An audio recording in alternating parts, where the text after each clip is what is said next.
Welcome to the Mary D Show.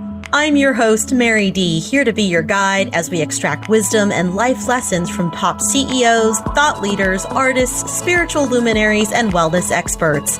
My intention is to bring you value in every show that sparks an idea, helps you break a limiting belief, or creates thoughts that up-level your life so that you can know from the deepest depths of your soul that everything you want is available to you and that abundance is your birthright. In 2018, I healed from breast cancer, holistically after surgery, without the use of chemotherapy or pharmaceuticals. I love biohacking and plant medicine and exploring spirituality and what it means to be in relationship with Source so that we can feel whole and complete no matter what life throws at us. My specialty in the business world is strategy and leadership, and my gift to each of you is my ability to listen so that I can help others see themselves. In each episode, I want to sprinkle you with some hope dust, tickle your funny bone, and inspire you to find your inner roar. Get ready to live your most purposeful and joy-filled life now and enjoy the show.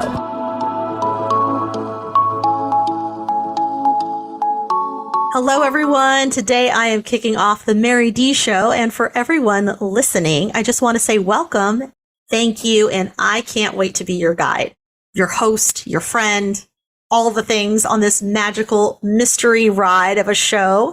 And I hope that this will be the catalyst that helps you discover more joy and alignment and fulfillment in your life.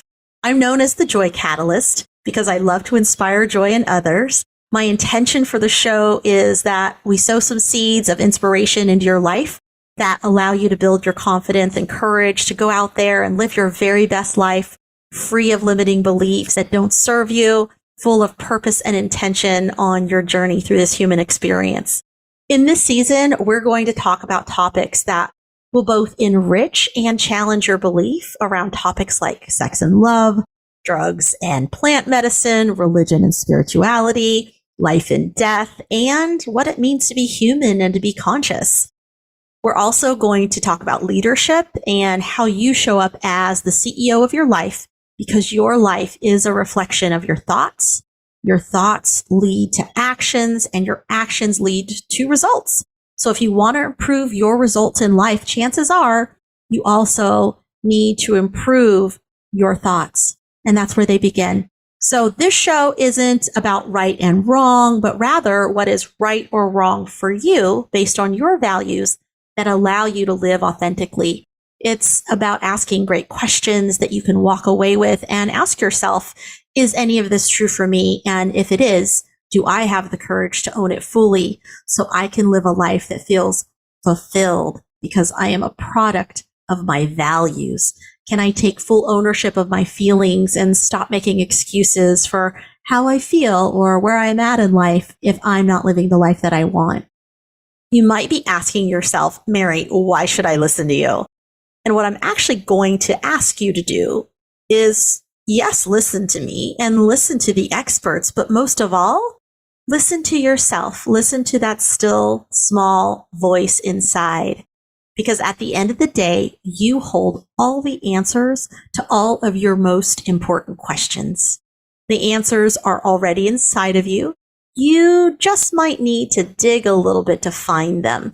And that leads us to our first piece of wisdom that I want to share with you today, which is it's not about the messenger, it's about the message. So your ability to learn is going to be in direct correlation with how open you are to receiving knowledge. Can you listen to the messenger and take what you need from the message without respect to that messenger? So when I was in my early 20s, I hired my first life coach, and I learned so much from him. I also saw that he was actually really dysfunctional in many areas of his life. And I look at him now because he's still around. And if I didn't know who he was and I heard him speak or I saw an ad, I can tell you that I wouldn't touch him with a 10-foot pole. But at the time, 20 years ago, he gave me exactly the advice I needed to hear at the time I needed to hear it. I've worked with many influencers in my lifetime, and the one thing that rings true is this. They all have magic. They all have knowledge. They all have great information to share, and they can change people's lives and do it every day. And they're all imperfect. Some of them are even what I would call a hot mess. I've seen the most magnetic personalities create millions of dollars and help thousands of people, but they can't keep any of the money they make because they overspend or they don't actually have any sense of how to operate a business. They inspire others, but they have their own set of demons in a closet that they're, slow to clear out. Some are doing the work. Some pretend to do the work. Some don't do the work at all. In all of this, I do think that there is one grand lesson of life. And it's that even within our own dysfunction, within our own imperfection, we can still learn valuable lessons from each other. In the words of Tony Robbins, I am not your guru. The leader that you need most in your own life is actually you. You should be able to stand in front of yourself, in front of a mirror, stare at yourself in the eyes, and know that with your whole heart, you are that person. The problem is that we're all looking around for someone to go first when we're the ones that need to go first. Now, from an integrity standpoint, I believe that we should be walking our walk and talking our talk. My point, though, is that the message is more important than the messenger. Messengers will disappoint you somewhere along the way. And when they do, it doesn't mean that you should throw out the lessons with it. I'm really excited about all of our guests on the show this season, and I know that they have incredible messages to share. I also know that they're not all perfect, but I'm doing my best to bring you the best of the best people I know and love, who have value to bring you and can get you those beautiful aha moments, delicious pieces of information that stretches you and helps you show up in your life, helps enrich your life. You may feel activated or triggered by something that challenges a belief you're holding on to, especially in those moments. That's where I want to invite you in to lean in, ask yourself, why are you feeling the activation and where does the feeling come from? You might discover that your beliefs are a result of a belief system that was passed down to you and not one that's actually your own. For example, when I was a kid, I grew up in a non-denominational Christian household, and the church we went to 4 times a week liked to scare people into heaven. That's what I call it scaring people into heaven. They were always judging and accusing people for every little thing. They would take a bullhorn on the street corner and tell people that they were going to hell if they didn't get their heart right with God. And I never felt aligned with how they produced that message. I never felt aligned because to me, it felt like they were beating people over the head with the Bible and scaring them into heaven. I've seen religion chain people to beliefs that they need to be perfect and that they're never good enough. I've also seen a lot of people wallow in shame and guilt because they struggle with rules around religion. And I'm not saying that church is a bad place. I'm just saying that in my experience, this is what I've seen. And I'm just sharing that in the context of the story with you today. Because when the people at the church I went to would tell people they're going to hell if they didn't get their heart right with God, that sentence has a whole new meaning to me later in life than it did at the time when I first heard it. Because what I hear now is if you don't get your heart right with God, then you will afflict upon yourself your own personal hell. And that has a lot to do with how we operate in our own mind, the stories we tell ourselves, and those beliefs that we're holding on to, whether they're serving us or not. I felt close to God as a child. I am so grateful for the foundation that my family imparted upon me. I'm grateful for listening to how God speaks to me and has allowed me to separate out the man-made beliefs and the noise into something tangible into my life where I am whole in my own decisions and where I know what God sounds like. So when I'm being led by God, I don't need someone else to tell me how to live my life. I can embrace others for their differences, and I don't have to make them wrong for how they want to commune with God. So, for example, if saving your virginity for marriage, if that's what makes you feel drawn to God, then hold on to your innocence. But if the idea of sex makes you feel guilty or shameful for wanting to create physical intimacy with another person, then that's where I would encourage you to lean in. I've had some of the most connected and fulfilling sexual intimacy with men I wasn't married to. And I've deeply loved men I barely ever or never had sexual intimacy with.